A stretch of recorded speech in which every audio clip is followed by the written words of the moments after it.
আচ্ছা আবার বলুন দে। হ্যাঁ বলুন দে। আমি শেষ করবো, তুমি বলবা। আচ্ছা। অ্যাকশন। বাস, এতক্ষণ অনেক কথা তোর শুনলাম। আমি চাইলে তোর উত্তরগুলো তখনই দিয়ে দিতে পারতাম, কিন্তু দেইনি।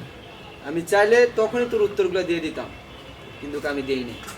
আমি দেখতে চাচ্ছিলাম তোর কি এখনো ভিতরে ওই আগের মতো অহংকার আছে, না পরিবর্তন হয়েছিস। আমি দেখতে চেয়েছিলাম তোর আগের মতো অহংকার আছে কিনা, নাকি পরিবর্তন হয়েছিস। নাকি পরিবর্তন হয়েছে। আসলে তোর ভিতরে কোনো পরিবর্তন আসেনি, আগের মতনই তুই অহংকারই রয়ে গেছিস। আসলে তোর ভিতরে এখনো পরিবর্তনগুলো আসেনি, সে আগের মতন রয়ে গেছিস তুই। ওকে হাসাও না কিতাব, রিয়াকশন নষ্ট হবে। আবার এটাই। না দাঁড়াও, তুমি চালা, আমি বলতেছি তুমি আনন্দ দিও মনে হয়। তা বলো, তুই তো তোর বাবার টাকায় ফুটানি মারিস, এত গল্প দেশ। আজান দিচ্ছে। দেখ নাও। তুই তো তোর বাবার টাকা ফুটানি দেখাস, আর এত গল্প দেশ আমাদের। আর এত গল্প আমাকে দিস। এই আমাকে দেখ। না না, এটা বলো না, এটা বলো না, আগে বলো হ্যাঁ, তারপর বলো। যে তুই বেশি ক্যারেক্টার ভিতরে ঢুকে যাচ্ছে। তারপর বলো, আমাদের তাকাও না, তা বলো। এই যে আমার যে গেঞ্জি আর প্যান্ট দেখতেছিস না, যেটা নিয়ে বারবার কথা বলছিস, বলো বলো।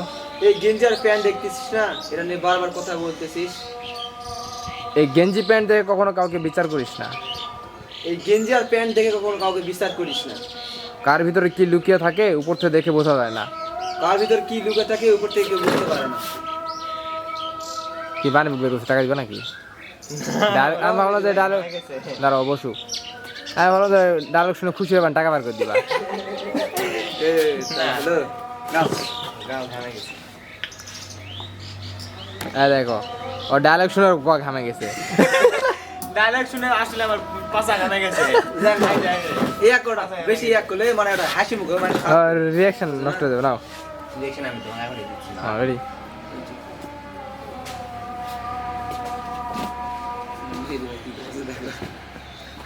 তুমি কি করছো? হ্যাঁ দাও।